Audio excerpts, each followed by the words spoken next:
Hoy hablamos de la misión y es el Espíritu Santo el que nos empuja a la misión y muchas veces nos lleva a lugares impensados, donde hay mucha gente que nos necesita.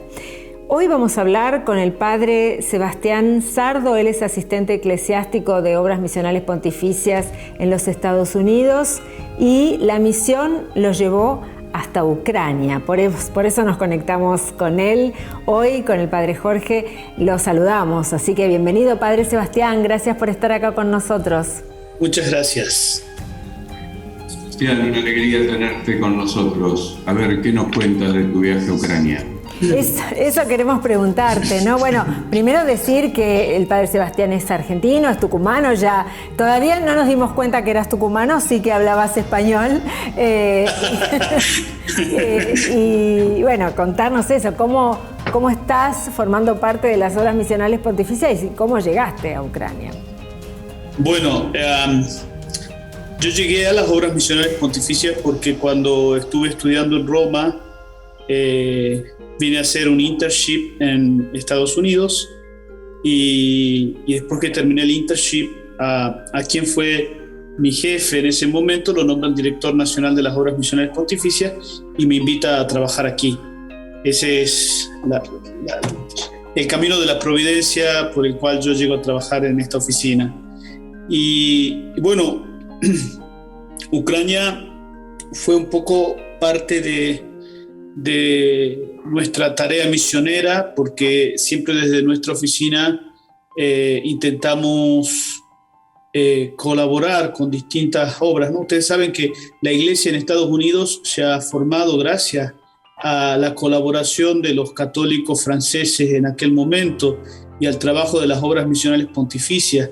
Entonces, hoy la iglesia de Estados Unidos, como agradecimiento a aquella colaboración inicial, siempre está ayudando económicamente y con la oración a otras iglesias que lo necesitan, como lo necesitó en su momento esta iglesia, ¿no? Siguiendo el espíritu de Pauline Jericot, que decía, bueno, un Ave María y un centavo. Entonces así nosotros trabajamos para poder seguir colaborando. Sucedió esto de Ucrania, que fue una situación que a mí me tocó muy de cerca, porque estando en Roma hice muchos amigos ucranianos, estudiamos juntos, compartimos. Yo tuve la gracia de vivir en una parroquia donde yo tenía mi casa solo en Roma. Entonces mi casa era el centro de encuentro con todos los estudiantes cuando teníamos la hora del almuerzo o un cumpleaños o un fin de semana. Y eso me hizo muy amigo de muchos ucranianos, al punto que cuando tuve que venir a Estados Unidos en medio de la pandemia, necesitaba salir 15 días de la Unión Europea, no podía entrar directamente, y me fui a Ucrania y pasé la Navidad con ellos, la Navidad según el calendario juliano, que es el 6 de enero. Claro. Entonces había tenido ya una experiencia de mucha cercanía, y esta situación de la guerra era algo que me tocaba particularmente porque no es lo mismo. Siempre una guerra, una situación trágica nos duele, ciertamente, pero no es lo mismo cuando esa noticia se llena de rostros, de nombres, de historias que nos afectan particularmente. Gracias a Dios, hoy la tecnología me permitía todos los días hablar con ellos, preguntarles cómo estaban, preguntarles indirectamente, todavía están vivos, ¿no? Es muy triste, pero es la pregunta que de fondo. Y bueno, cuando surgió la oportunidad y decíamos, ¿qué podemos hacer? Entonces dijimos, bueno, además de enviar una ayuda económica, vamos a pasar este Viernes Santo con ellos, cargar la cruz con ellos y también hacerles sentir la cercanía de toda la iglesia, porque las obras misionales, aunque pertenezcan o aunque se asienten en un país determinado, son de la Iglesia Universal, es decir, no vamos en nombre de una iglesia particular, sino del Papa. Sí, estamos aquí con ustedes y esa fue nuestra decisión. ¿Cómo fue la experiencia, padre, de estar allí en Ucrania en medio de la guerra este Viernes Santo? Bueno, a ver, primero hay que decir que la guerra de Ucrania tiene 8 años. Entonces yo ya estuve en medio de la guerra. La diferencia es que hoy todo el país está afectado y antes era solo una sección, la parte del Donbass y la Crimea. En el oeste de Ucrania, que es donde nosotros llegamos, digamos, ya la experiencia comienza en Polonia, porque nosotros decidimos trabajar en conjunto con las obras misionales pontificias de Polonia también. Entonces ahí comienza la experiencia de tener contacto con los refugiados, de ver cómo la iglesia está trabajando, religiosas, sacerdotes, laicos, que incluso familias que llevan a los refugiados a sus propias casas. Después, en la frontera donde, si bien está muy, muy organizado, ya al empezar la frontera comienzan a verse las tiendas de las organizaciones humanitarias que reciben a los refugiados, donde hay médicos, donde le ofrecen comida, donde le ofrecen ropa, donde los orientan, porque hablan dos lenguas distintas, o sea, el ucraniano y el polaco. Y hay que ver que sobre todo la parte este, que es la parte más afectada de Ucrania, es también la parte más pobre, y donde generalmente no hablan inglés, no lo conocen, hablan generalmente ruso. Ni siquiera hay partes que ni siquiera hablan el ucraniano. Entonces, cuando llegamos, esa fue la primera impresión. Después llegar al oeste, con los distintos checkpoints a lo largo de la ruta, donde te piden documentos, donde te revisan el vehículo, con mucha amabilidad, sí, pero muchas medidas de seguridad. Y estuvimos el primer día en el Lviv. El Lviv, que es al oeste, hay una vida relativamente normal. Lo fuerte fue el Viernes Santo cuando llegamos a Kiev. En Kiev todo está vacío, ¿sí? No se ve gente en las calles, hay un clima general de silencio, todos los monumentos están cubiertos con bolsas de arenas para proteger sobre un eventual ataque, y llegamos a la Catedral Patriarcal, donde íbamos a celebrar el Viernes Santo, y nos encontramos con una gran iglesia, pero con poca gente. Muy distinto de las otras celebraciones que vimos en el oeste. Poca gente por diversas razones. La mayoría en el centro este de Ucrania es ortodoxo, está bien, pero también porque mucha gente se ha ido o mucha gente tiene miedo de salir de su casa. De hecho, un amigo polaco me pedía que le diera la unción de los enfermos a una familia de ancianos que viven en Bucha, y me dieron con el mensaje cuál iba a ser la contraseña para que ellos me abrieran la puerta. Es decir, la gente tiene miedo, no sabe quién es el otro que puede llegar a mi casa, que me puede golpear, que me puede matar, que me puede secuestrar, que puede robar mis cosas, porque también otra realidad es que no simplemente se ha atacado, sino que se ha saqueado, ¿no? Vemos, se han llevado todo, los departamentos atacados están vacíos. La experiencia fue una experiencia de cargar con la cruz, una cruz real, una cruz que va más allá. Ciertamente la cruz de Cristo es real, ¿no? Pero digo, concreta en nuestro tiempo. No sé si soy claro. Sí. Tocar el sufrimiento de otras personas, donde el sufrimiento habla con un lenguaje que es universal. O sea, nosotros no hablamos ucraniano, pero sin embargo, cuando se acercaban estas personas que querían dar su testimonio, no era difícil entenderles viéndoles simplemente los ojos. El sufrimiento, la desesperación que expresaban, muchos de ellos ya tenían otras experiencias. Nos encontramos con una señora que tenía una herida de guerra de la Segunda Guerra Mundial. Nos encontramos con otra señora que se había escapado. Ella vivía en el este, pero en el 2014, cuando Rusia invade el este de Ucrania, comienza la guerra, le habían asesinado a su hijo.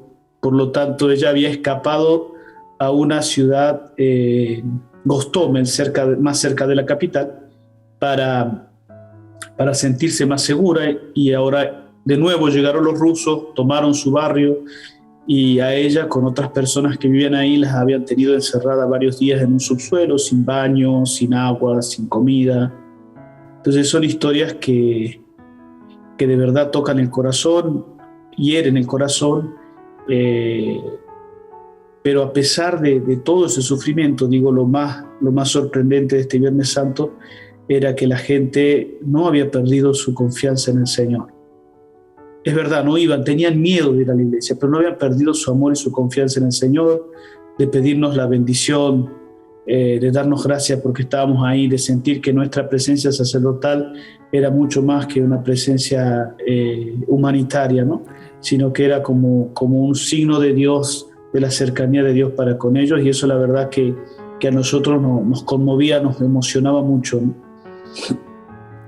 Pienso en lo que nos contás, esas imágenes, tratamos de armarlas, ¿no?, en nuestras cabezas, y pensaba en cómo viste, o preguntarte eso, ¿no?, cómo viste el trabajo de los sacerdotes que están allí en las distintas ciudades, en Kiev sobre todo, pero en los lugares en los que visitaste. ¿Cómo es esta vida de acompañar a la comunidad para los sacerdotes locales en estos tiempos de guerra?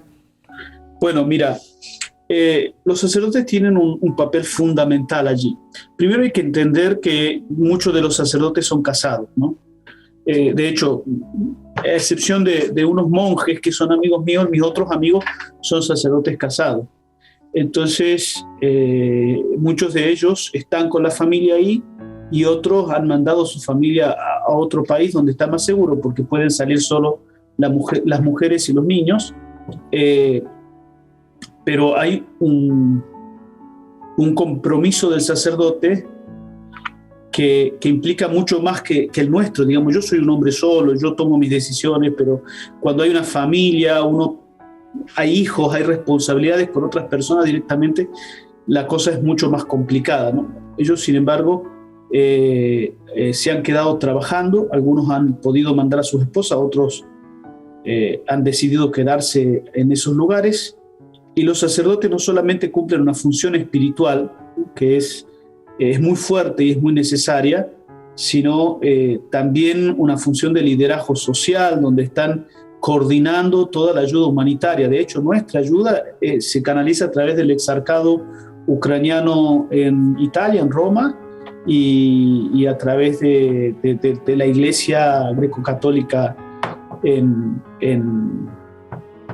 Ucrania. Por ejemplo, cuando ellos supieron que nosotros íbamos, me contactaron los sacerdotes que están aquí en Manhattan, en la parroquia ucraniana, y me dieron inmediatamente 2 grandes valijas con distintos materiales de protección para que les llevara. O sea, los sacerdotes, la Iglesia greco-católica está haciendo un canal en el que llega la ayuda, en el que se gestiona, cómo se la divide. Cuando llegamos a Ternópil, una ciudad todavía al oeste, me encontré con el padre Roman, y el padre Roman, un sacerdote también casado, que se quedó junto con su esposa, su familia, y él está coordinando toda la logística. Entonces, desde ahí salen sacerdotes manejando camiones que llevan la ayuda humanitaria, y que también en ese camino van dando sacramentos, van celebrando los sacramentos con la gente que se los pide. Es una tarea muy integral la que está haciendo la Iglesia en Ucrania, muy fuerte, muy comprometida. Y lo más sorprendente es que, por ejemplo, ahí en el caso de Ternópil, a la mañana, los hombres comienzan la mañana rezando de rodillas en la plaza de la catedral, afuera en la plaza de la catedral, mirando la catedral, de rodillas rezando. Y después de esa oración comienza el trabajo de cargar camiones, de catalogar las distintas mercaderías que se van a mandar, de separar, armar cajas, qué sé yo, todo lo que corresponde, hasta que alguien maneja el camión y lo conduce a las ciudades afectadas. ¿Y tenés pensado volver a Ucrania? Sinceramente me gustaría. En realidad para mí fue muy doloroso irme. En el sentido, yo sinceramente no tuve miedo a la guerra, ¿no? Yo creo que Dios nos da una gracia especial cuando nos toca cumplir una misión, y yo no tuve miedo ni tengo miedo. Sentí dolor al irme, ¿no? Porque claro, la experiencia es volver a un lugar seguro dejando muchos afectos en un lugar absolutamente inseguro, ¿no? Yo no sé qué tan útil sería estando ahí, en el sentido de que no hablo ucraniano, pero el hecho de estar con las personas que se quiere es una cosa importante. Entonces, a veces yo decía, bueno, tal vez soy más útil aquí, donde puedo conseguir cosas y enviárselas, pero bueno, como decía Pascal, el corazón tiene razones que la razón no entiende, ¿no? Entonces, bueno, me sentí mucha tristeza de volverme aquí, pero si tuviera la oportunidad no tendría dudas en decirle que me voy. Padre, te agradecemos muchísimo por este contacto, por contarnos tu experiencia. Por un ratito te acompañamos y compartimos a través de tus palabras lo que viviste y el horror y el dolor de tanta gente. Y ojalá que esta situación termine y que juntos otra vez podamos encontrarnos. Ciertamente. Para hablar de otra cosa y del lindo trabajo que además hacen las obras misionales pontificias en los Estados Unidos y en todo el mundo. Muchas gracias, muchas gracias. Muchísimas gracias, Sebastián, por tu trabajo y por tu testimonio. Muchas gracias. Un gusto. Igualmente para nosotros. Nosotros seguimos en nuestro semanario Orbe 21.